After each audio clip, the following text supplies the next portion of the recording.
Falando de um assunto bastante interessante.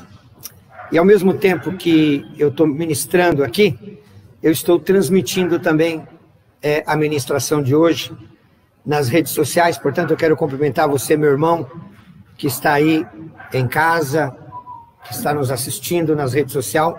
Que o meu bom dia, que a paz do Senhor Jesus possa estar no seu coração.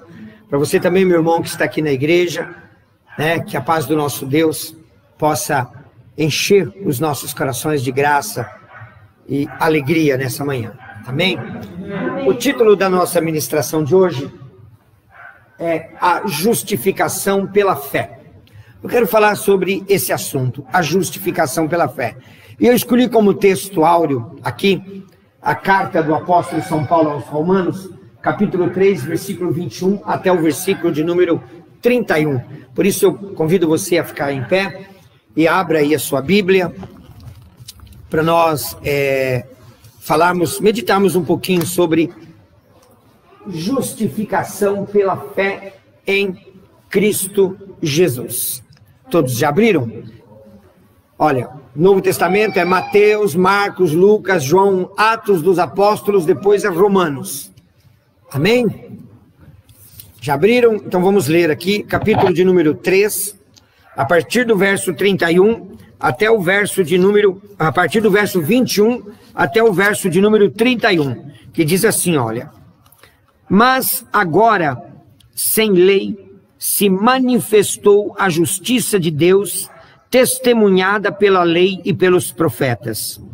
Justiça de Deus mediante a fé em Jesus Cristo, para todos e sobre todos os que creem, porque não há distinção, pois todos pecaram e carecem da glória de Deus, sendo justificados gratuitamente por sua graça, mediante a redenção que há em Cristo Jesus, a quem Deus propôs no seu sangue como propiciação mediante fé, para manifestar a sua justiça, por ter Deus, na sua tolerância, deixado impunes os pecados anteriormente cometidos, tendo em vista a manifestação da sua justiça no tempo presente, para ele mesmo ser justo e o justificador daquele que tem fé em Jesus.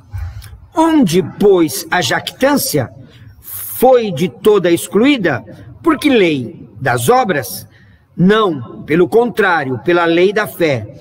Concluímos, pois, que o homem é justificado pela fé, independentemente das obras da lei. E, porventura, Deus somente dos judeus? Não, é o também dos gentios. Sim, também dos gentios. Visto que Deus é um só, o qual justificará por fé o circunciso e mediante a fé o incircunciso. Anulamos, pois, a lei pela fé? Não, de maneira nenhuma. Antes, confirmamos a lei pela fé. Obrigado, Senhor nosso Deus e Pai, pela Tua palavra que foi lida. Muito obrigado, Senhor Deus, por esse momento. Agora, Paizinho querido, eu te peço que eu possa, meu Deus, transmitir aqui para a Tua igreja, Senhor. E para o meu irmão que está nos ouvindo aqui nessa rede social, a Tua palavra, Senhor, que isso possa penetrar no coração de cada um deles, dos que estão presentes e dos que estão online, a Tua santa palavra, e que isso venha trazer, meu Deus, transformação nas nossas vidas, para a glória do Teu nome, Senhor. Eu te agradeço, em nome de Jesus. Amém? Podeis assentar, queridos irmãos. Eu coloquei aqui, olha, conceito de justiça. Mas o que é o conceito de justiça? Fala-se muito, hoje no Brasil, nós estamos vivendo aí um momento onde que a justiça no Brasil não está sendo feita, está chincalhada. Nós temos aí a Carta Magna, que ela está constantemente sendo rasgada por quem deveria estar preservando, E hoje eu trouxe aqui esse conceito de justiça. Vamos meditar aqui um pouquinho, olha, o sentido de justiça no Antigo Testamento, ela procede de dois termos hebraicos. O primeiro termo hebraico é a palavra tzedekah, cujo sentido primário é ser retilíneo, é ser reto, é ter retidão. Também usa-se a palavra tzedekah para oferta, para levar uma oferta, o dízimo e a oferta. Também é usado a palavra tzedekah. O outro sentido da palavra também, de justiça, é mishpatim, que é traduzido por justiça e juízo. E você pode perceber que essas duas palavras, elas serão encontradas assim com muita frequência aqui em 2 Crônicas, que é no capítulo 12, no versículo de número 6, Eclesiastes capítulo 12, versículo 14, Salmos capítulo 11, versículo de número 7. Se você pegar na Bíblia hebraica e for conseguir ler lá no hebraico, você vai encontrar essas duas palavras quando é atribuído o sentido de retidão, que é tzedekah, e quando é o sentido de juízo de Deus, ou justiça, né? Que é mishpatim. Amém? Continuemos. Olha aqui, irmãos. Os dois termos descrevem tanto o caráter e a justiça divina, quanto a fidelidade de Deus em sua aliança para com os homens. E você vai encontrar também esses dois termos lá no livro de Deuteronômio, no capítulo 32, verso 14, Salmo, capítulo 31, verso 1, Salmo 45, verso 7, Salmo 119, versos 137 e 144, no livro dos Provérbios, capítulo 16, verso 31, e no livro do profeta Isaías, capítulo 30, verso 18. Isso você trazendo, né, o caráter e a justiça divina. Também então ela é muito bem, né, ela emprega, né, de uma forma bem abrangente essas palavras. Já no Novo Testamento, emprega a palavra dikaiosene, para designar os termos justiça e retidão, justo, reto e justificação. Então Paulo aqui, como escreveu em grego, ele usou o termo dikaiosene, ele usou esse termo. Ok, irmãos? Então nós tivemos uma visão geral do que a Bíblia entende de justiça. Mas eu quero trabalhar com vocês. O tema da justificação de Deus inclui uma série de conceitos que nós vamos ver nesses poucos versículos. O primeiro que nós temos aqui é aprovar o que é bom em detrimento do que é mal. Presta atenção, num contexto geral, o tema justiça, ele vem assim, aprovando aquilo que é bom em detrimento daquilo que é mal. E você pode encontrar isso lá em Êxodo capítulo 34, versículo 7, Eclesiastes capítulo 12, verso 14 e Hebreus capítulo 1, verso 9. Em segundo termo, condenar o ímpio e justificar o justo. Obviamente que se isso não ocorresse, não era justiça, não era um mishpatim, não era um tzedekah. E você vai encontrar isso em 2 Crônicas, no capítulo 6, versículo 23. E também você vai ver a imparcialidade do juízo divino, no 2 Crônicas, capítulo 19, versículo 7. Né? Então, você vê também o quanto Deus ele é imparcial. Ele não julga as pessoas pelos bons olhos, mas ele julga pelas nossas ações. E ele julga com imparcialidade, irmãos. Isso é interessante, né? E também nós vamos ver a relação entre justiça e salvação. E você vai encontrar isso no livro dos Salmos 98, verso 2, Isaías capítulo 45, verso 21, Isaías 51, versos 5 e 8, e Isaías capítulo 56, verso 1. E, por último, a justiça e o juízo são a base do governo sempre eterno de Deus. Presta atenção, irmãos. Se o amor, eu já disse aqui para vocês que o amor é o veículo que carrega todos os outros atributos de Deus. Certo? São o amor, que Deus ele é amor. E por ser amor, ele carrega todos os atributos de Deus. E a justiça e o juízo é a base desse reino. Então, irmãos, nós temos que começar a pensar, mas Deus é bom, Deus é amor. Sim, Deus é bom, Deus é amor. Então eu posso pecar à vontade, que ele é bondoso, ele é amoroso? Não. Eu posso fazer o que eu bem entendo da minha cama? Não. Porque ele é justiça, ele vem com juízo. A base do reino dele é justiça e juízo. Então nós temos que, ao mesmo tempo que pregar um Deus amoroso, nós temos que também pregar um Deus que é justo. Que a base das suas ações é com base na justiça. E ele vem com juízo. Vocês estão entendendo? Tudo isso eu trouxe para vocês, para nós entendermos o que Paulo quis dizer aqui em Romanos.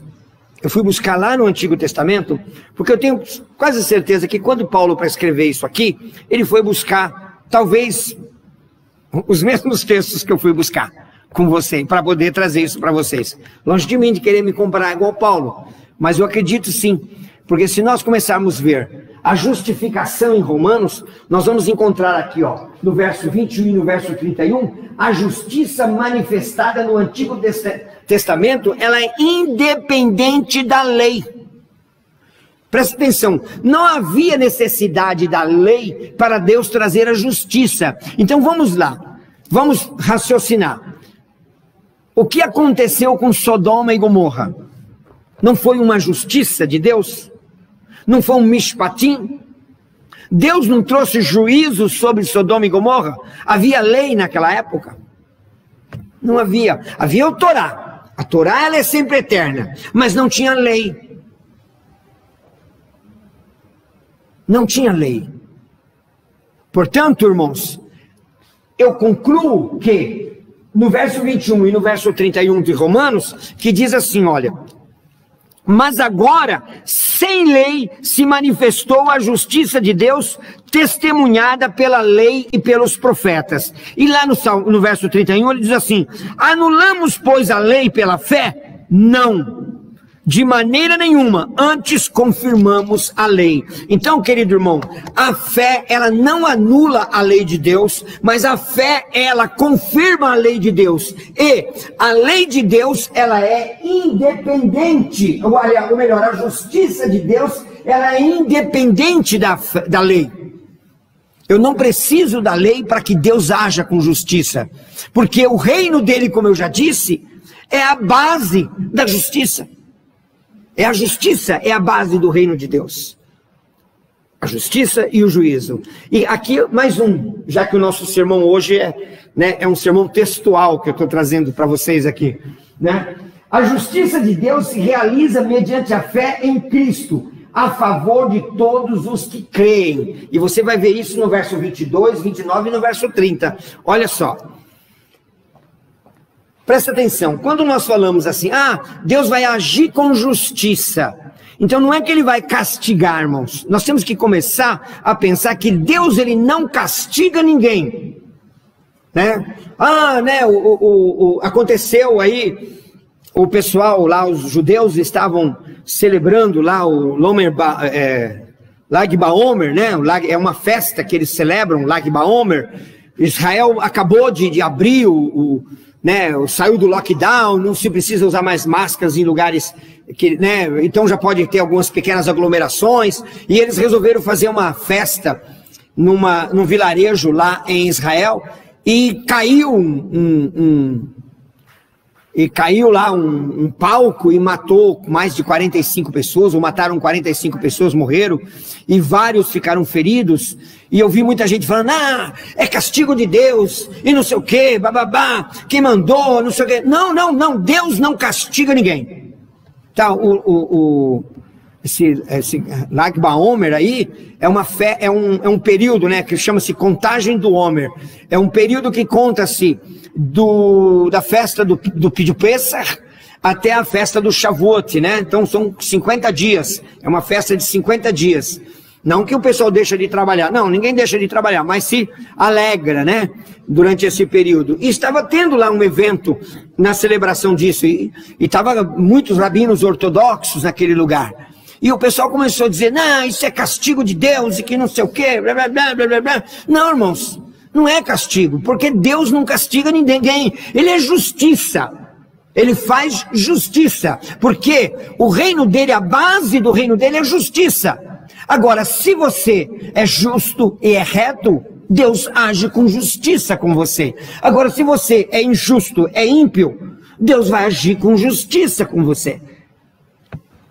É natural. Ele não vai agir com injustiça. Ele não vai absorver o culpado e condenar o inocente. Porque isso é injustiça. Mas ele não vai castigar ninguém. Não haverá castigo de Deus. Deus não está pronto para castigar. Não, Ele é justiça. Então a justiça ela pode ser benéfica para aqueles que creem em Jesus, como nós estamos vendo aqui no texto, mas ela pode ser maléfica para aqueles que não creem. E vamos continuar aqui, olha. Por que isso? Porque todos pecaram, logo todos necessitam da justificação em Cristo Jesus. E você vai ver aqui no verso 23 e no verso 24, que ele vai dizer assim, ó. Pois todos pecaram e carecem da glória de Deus, sendo justificados gratuitamente por sua graça, mediante a redenção que há em Cristo Jesus. Olha, irmãos, não tem como dizer que o homem, por mais bom que ele seja, por mais, mas pastor, olha, o meu pai, o meu tio, minha mãe, era bonzinho, fazia caridade, não sei o quê, e olha, ele morreu, mas ó, ele não fumava, não bebia, nunca brigou comigo, não sei o quê, só que não era crente, ou melhor, não cria em Jesus. Não são as obras que justificam. Porque todos pecaram, independente se você é bom ou se você é ruim, independente se dentro do teu coração existe maldade ou se não existe maldade. Não é porque às vezes nós nascemos na igreja, eu nasci na igreja, mas se eu não tivesse aceitado Jesus, eu não era justificado. Não é porque os filhos dos crentes são justificados, não são, enquanto não aceitarem a Jesus. Eu não estou dizendo ser crente ou ser católico, já que eu estou falando para um público eclético aqui, nas redes sociais. Eu estou dizendo de crer em Jesus Cristo. Eu estou dizendo de crer no Senhor. Então, irmão, já que todos pecaram, não importa quem seja, não importa a fé que professa, pecou e carece da justificação que há em Cristo Jesus. Carece. Não tem para onde fugir. Precisamos de Jesus. Acabou. E vamos continuar. A justificação ela é gratuita por meio da graça e redenção que há em Cristo Jesus. Olha, meu amado irmão, vamos ver lá no verso 24 que ele diz assim, olha. Sendo justificados gratuitamente por sua graça mediante a redenção que há em Cristo Jesus. A graça, presta atenção, ela é de graça. Você não precisa pagar nada. Você não precisa fazer sacrifício algum para receber. Só que ela é cara. A graça, ela é de graça. Só que ela é cara. E onde está a carestia dessa graça? Na renúncia de si mesmo. Para recebermos a graça redentora de Cristo, nós temos que renunciar a nós mesmos. E Jesus ele fala isso. Se alguém quiser vir após mim, negue-se a si mesmo, tome a sua cruz e siga-me. É meio que antagônico ter uma graça de graça mais cara. É cara, sabe por quê? Porque nós temos que abdicar daquilo que é mais importante, daquilo que é mais valioso que temos. Estamos dispostos a abdicar da nossa própria vida? Então é por isso que a graça é cara, porque a graça, a justificação requer que nós abdiquemos daquilo que é caro para nós. O que você tem de muito caro na sua vida? A sua própria vida? o seu filho, seu esposo, teu patrimônio. E você, meu amigo ouvinte, o que você tem aí de caro na sua vida? Precisamos, irmãos, renunciar. Numa certa feita, um jovem muito rico, conhecedor de todos os mandamentos, chega em Jesus e pergunta: mestre, o que eu devo fazer para herdar a vida eterna? Jesus falou: você conhece os mandamentos? E ele disse: eu conheço, eu os cumpro desde a minha infância. Jesus ainda fala assim: falta-te uma coisa ainda, vai, vende tudo o que tem, dá aos pobres, depois vem e me segue. Irmãos, não estou mandando você vender as suas propriedades, o seu carro 0 quilômetro, o seu apartamento, a sua casa. Não, não é isso. Mas estou falando para você não colocar o seu coração nessas coisas. E para você também que está me ouvindo aí, aí na sua casa. Não estou mandando você fazer isso. Mas estou dizendo para que você abdique de tudo aquilo que pode te impedir de seguir a Jesus, de ser justificado, porque nós só seremos justificados quando somos seguidores de Jesus. Irmãos, não é ser crente, não é ser católico, não é ser judeu, mas é seguidor de Jesus para ser justificado. Nós precisamos seguir sim a Jesus para encontrar nele a justificação pela fé, querido irmão. E também, meu amado irmão, a base inamovível, que não se move, da justificação é a morte substitutiva e expiatória de Cristo. Querido irmão, a base para essa justificação que nós vivemos, eu tenho que ficar um pouco mais longe, porque quando eu fico muito perto aqui, eu tampo a minha visão, né, da câmera, né? A base dessa justificação que nós vivemos, ela é a morte de Cristo. Por que que Paulo insiste, lá em Coríntios, falar todas as vezes que vos reunirdes em memória de mim, fazer isso todas as vezes? Por que que nós temos que tomar a ceia do Senhor? Por que que nós temos que mensalmente, ou quando deveríamos ser hoje também, todos os dias, tomar a ceia do Senhor, comer o pão e beber o vinho? Para quê? Para fixar a lembrança da morte de Jesus na nossa mente, porque é a morte de Jesus que é a base dessa justificação. Porque se eu não creio que Jesus morreu lá no Calvário, não tem como aquela morte ter efeito na minha vida. E para fundamentar, vamos ver aqui, ó, no verso 25, como diz aqui, ó: a quem Deus propôs, presta atenção que o Paulo coloca, a quem Deus propôs no seu sangue como propiciação mediante fé, para manifestar a sua justiça, por ter Deus, na sua tolerância, deixado impunes os pecados anteriormente cometidos. Presta atenção, irmãos, olha, a morte de Cristo, o sangue de Jesus, ele criou uma cobertura, né? Aqui da propiciação, quer dizer em hebraico, daria um caporet, uma cobertura, um caporet. Ele criou uma cobertura sobre o que? Os nossos pecados antigos. E Deus, na sua tolerância, uma vez que nós cremos na morte de Cristo, Deus, na sua tolerância, o que ele fez? Ele encobre, ele esquece, ele joga para lá, ele deixa para trás os pecados antigos e não age com justiça sobre nós por causa daqueles pecados. Assim nós fomos justificados. Não que nós não tenhamos tido pecado. Não, irmãos. Está lá, se puxar a capivara de cada um de nós, vai aparecer lá, ó, quilométrica. Porque se eu puxar minha capivara lá da minha vida, desde que eu me entendo de gente, ela não é pequena. Ou com vocês também não é o mesmo. Mas não tente puxar sua capivara agora não. Porque nós não precisamos ficar lembrando dos pecados do passado. Você também, meu amigo que está me ouvindo. Não adianta você também querer puxar a tua capivara.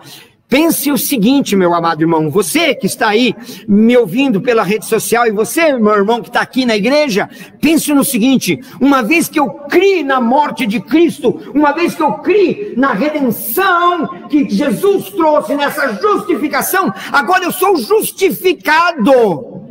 Amém. Mas só acontece isso se eu creio nisso. Então, quando nós tomamos a Santa Ceia, é para fixar na nossa mente. Talvez esse sermão devia ter sido pregado domingo passado, quando tomamos a ceia. Não devia não. Tinha que ser hoje mesmo. Deus sabe de todas as coisas. Então, quando nós tomamos a Santa Ceia, nós estamos fixando na nossa mente a morte de Cristo. E quando a gente deixa de tomar a Santa Ceia, nós começamos a esquecer a morte de Cristo. E quando nós esquecemos que Jesus morreu para trazer cobertura sobre os nossos pecados, nós deixamos de ser justificados. Então, se você, meu amado irmão que está me ouvindo aí, você aqui, meu irmão da igreja também, que está presente, quando nós abandonamos, arrumamos um compromisso qualquer e deixamos de tomar a Santa Ceia do Senhor,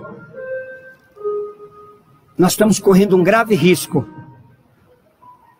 de esquecer a morte de Cristo e com isso não ser justificado. Vocês estão vendo a importância da Santa Ceia? Antigamente, o pessoal usava a Santa Ceia como um elemento de punição. E eu mesmo morria de medo de não tomar a Santa Ceia. E uma semana, 15 dias antes de tomar a Santa Ceia, eu deixava até de jogar bola, para o pastor não perceber que eu tinha jogado bola. Não tomava nem sol. Porque se o pastor percebesse que eu tinha jogado bola, você ficava de suspensão, você não tomava a Santa Ceia. As irmãs não cortavam o cabelo. Hoje, era bom, cada um teve a sua época, cada um teve. Mas não é isso. A Santa Ceia não era para isso, não era elemento de punição. A Santa Ceia é um memorial. É um memorial da morte de Cristo, daquilo que Ele fez por nós. Por isso que Paulo fala lá em Coríntios, né? Fazer isso todas as vezes que beberdes em memória de mim. Todas as vezes que comer o pão e beber o vinho, é em memória de Cristo, é em memória da morte de Cristo, é renovar a aliança com Cristo. Amém. E também, meu amado irmão,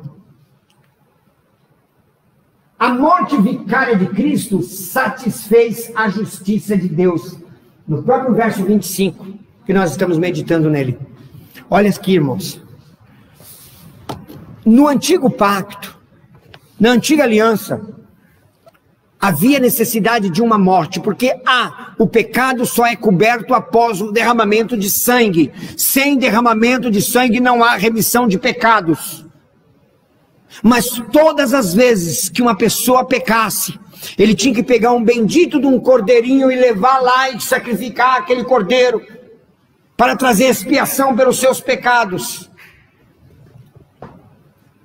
Aquilo que Deus havia planejado como um elemento didático, porque a pessoa tinha que olhar para aquele cabrito, para aquele cordeiro ser sacrificado no lugar dele, e aquilo devia causar um impacto transformador nele. Mas a coisa se tornou banal. Não que Deus tenha errado na metodologia, mas o homem, com a dureza do seu coração, fez com que a coisa, o sacrifício do cordeirinho, se tornou banal.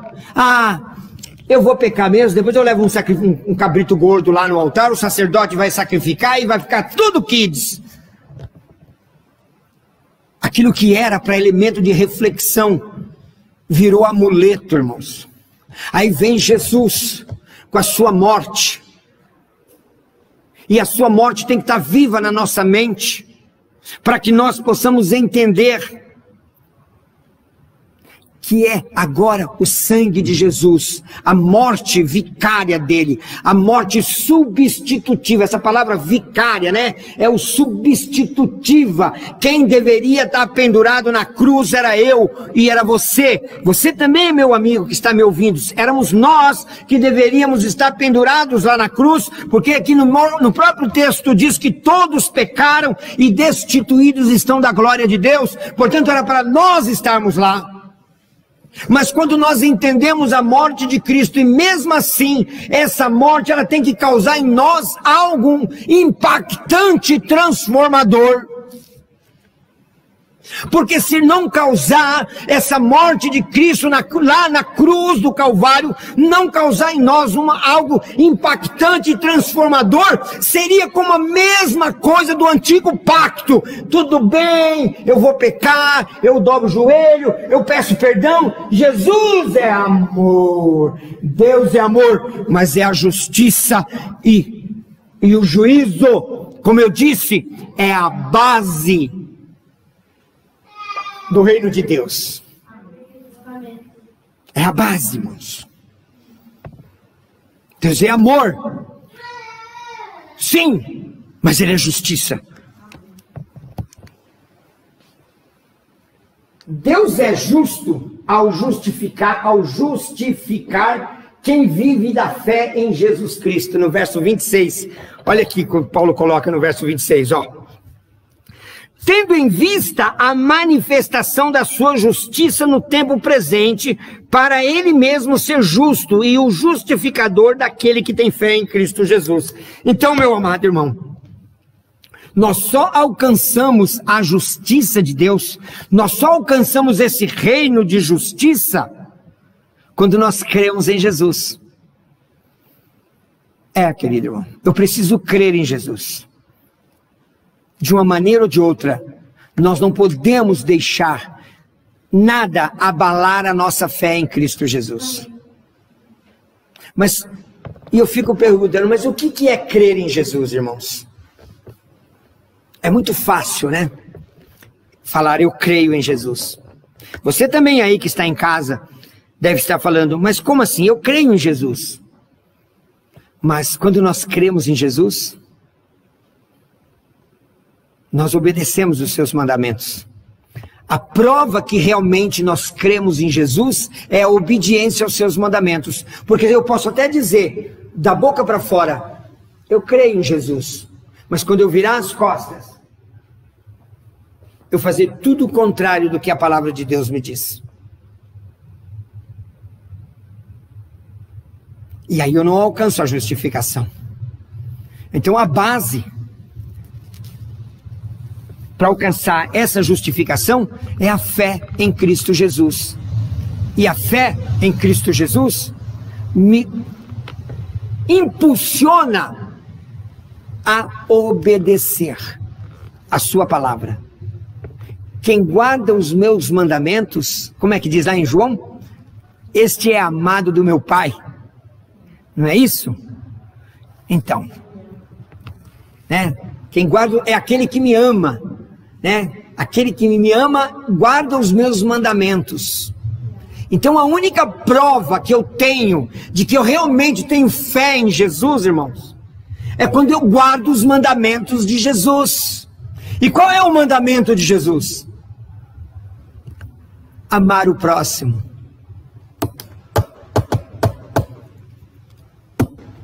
Como assim mesmo?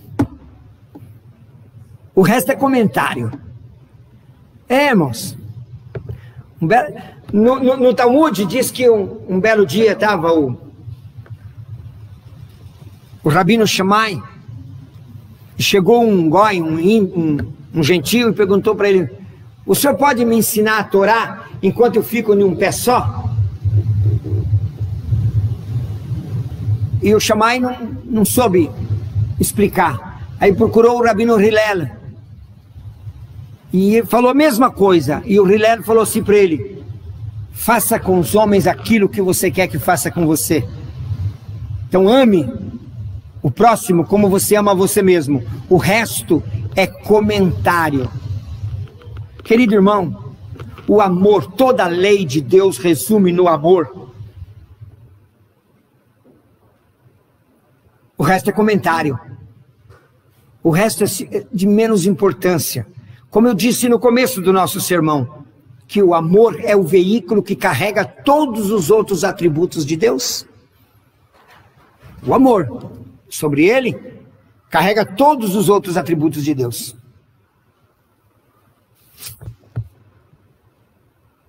Para vocês terem uma ideia. Então, meus irmãos, Deus ele é justo em justificar quem vive de fé em Jesus Cristo. Ele vai justificar você se você viver pela fé em Jesus Cristo. E você só pode ter fé em Jesus quando você obedece os seus mandamentos. E a fé é o meio pelo qual o homem alcança a justificação em Cristo Jesus. Verso 26 e verso 28, que diz assim, olha... E tendo em vista a manifestação da sua justiça no tempo presente, para ele mesmo ser justo e o justificador daquele que tem fé em Jesus. Concluímos, pois, que o homem é justificado pela fé, independente das obras da lei. Olha, irmãos, independente daquilo que você faça de bom, das esmolas que você possa dar, da sua oferta, do seu dízimo, da velhinha que está atravessando a rua e você para com o teu carro para poder ela atravessar a rua, isso tudo é obrigação a fazer. Isso aí não é meritório para a salvação. O único ato meritório que você tem para a salvação da sua alma é a fé em Jesus Cristo. E ainda ela não é nem tua.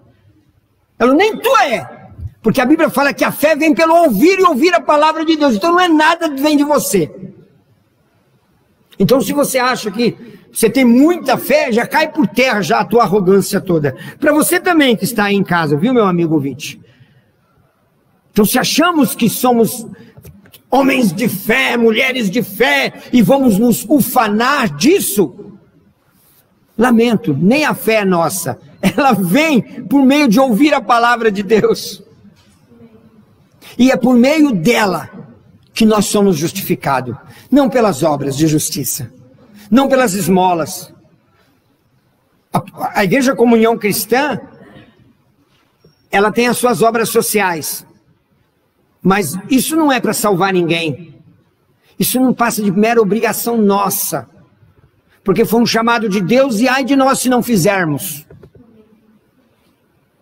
E isso não nos coloca em posição de espiritualidade maior ou menor de que ninguém. Simplesmente estamos fazendo aquilo com o qual nós somos chamados. Então quando você vai orar pelos enfermos, vai pregar o evangelho, quando você tem outros dons que pode ser usado na casa do Senhor, lamento, isso não te faz salvo, porque isso é obrigação. E ora, Jesus ainda uma certa vez disse que um servo que só faz a sua obrigação, ele não passa de um servo inútil.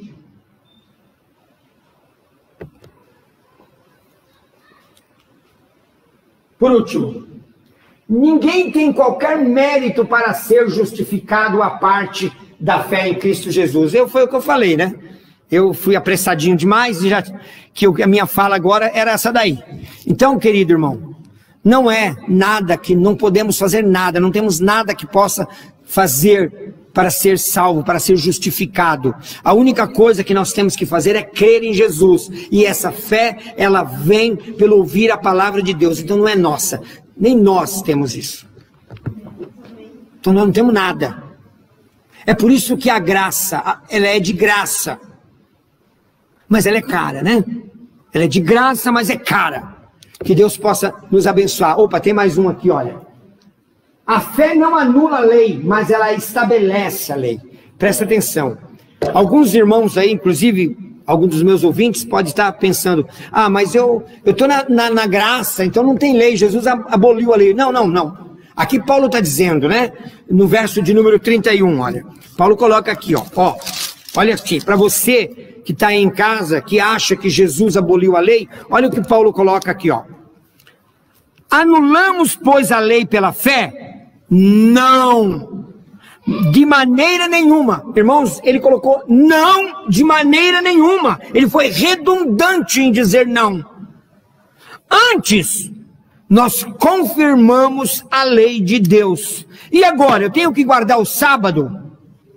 E agora eu não posso mais comer carne de porco? E agora eu não sei o quê? E agora eu não.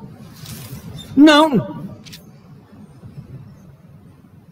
Olha, meu irmão, se fizer um pernilzinho de porco aí e me chamar para comer, eu vou comer sim. Tem problema não. Tem problema não. Nós temos sim, irmãos, que ter um dia de descanso. Pode ser na segunda, na terça, na quarta, na quinta, na sexta, no sábado, no domingo, mas temos que ter um dia para descansar, para parar. Isso é lei de Deus. Porque a palavra sábado para nós, ela vem da palavra Shabbat no hebraico, que quer dizer descansar. Então o nosso Shabbat cristão é o domingo. Então quando ele trabalha de segunda a segunda, de segunda a segunda, sem nem folga, lamento, irmão, você não está cumprindo a lei de Deus.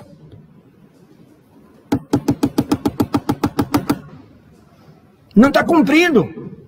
Mas precisamos parar um dia, reunir com a família, fazer uma refeição com toda a família. Porque eu entendo, irmãos, que o dia é corrido. Tem que levantar cedo, correr, pegar trem lotado, ônibus lotado, ir para o trabalho, trabalhar na fábrica, ou no escritório, que nem louco, na obra, na construção civil. E volta cansado, tá, tudo. Mas quando Deus estabelece um dia da semana para descanso, é para parar, é para respirar, é para dar atenção à esposa, dar atenção a filhos.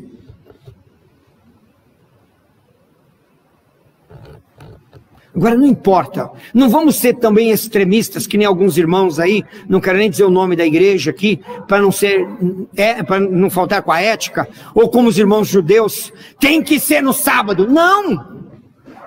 Você tem que escolher um dia da semana para parar. Num período de 7 dias, para parar, para descansar, para refletir na palavra de Deus, para memorizar a palavra de Deus, para fazer um culto doméstico, para ler a Bíblia, para fazer o seu devocional. É o mínimo que Deus está pedindo. E agora, irmãos, por que a lei ela não é anulada com a nossa fé? Porque a lei, ela foi agora gravada no nosso coração. A fé, ela teve a oportunidade de pegar toda a Torá, pegar ela e gravar dentro de nós.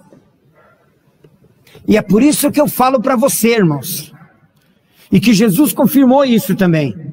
Ou melhor, eu estou comentando o que Jesus disse: aquele que me ama guarda os meus mandamentos. Então, se eu digo que tenho fé e não amo Jesus, eu não tenho a lei dele dentro do meu coração. Portanto, se ela não está no meu coração, eu não sou justificado.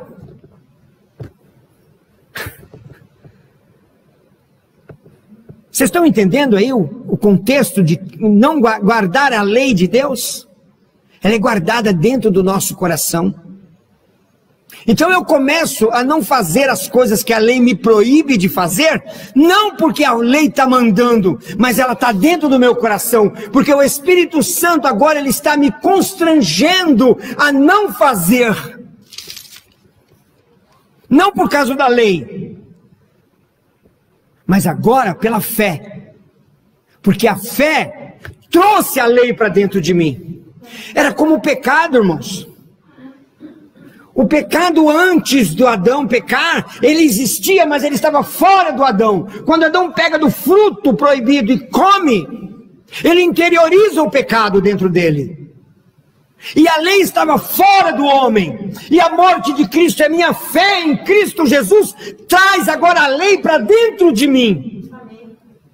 E todas as vezes que eu tomo a Santa Ceia do Senhor, eu interiorizo essa lei dentro de mim. Eu interiorizo a morte vicária de Cristo dentro de mim.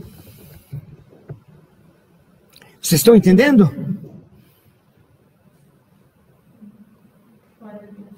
Louvado seja o nome do Senhor. Espero que nós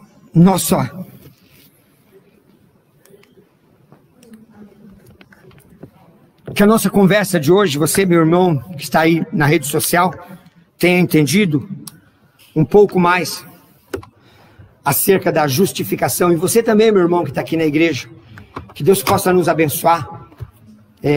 Fiquem com Deus. Para você que quer saber o endereço da nossa igreja, que está aí na rede social, você que está aí no Facebook, no YouTube, queira saber o endereço da nossa igreja, nós somos a Igreja Comunhão Cristã Jaraguá. Nós estamos localizados na Rua Arroio das Flores, número 200, Jardim Bandeirantes. Os nossos cultos são domingo, 10 horas da manhã, cultos aqui no nosso templo, no nosso salão de adoração. Quinta-feira nós temos também reunião de oração e ensino da palavra. Você é nosso convidado, seja bem-vindo. Faça-nos uma visita nossa aqui. Que Deus abençoe você e ficam na paz do Senhor Jesus para você que está aí na rede social. Mas você, meu irmão, que está aqui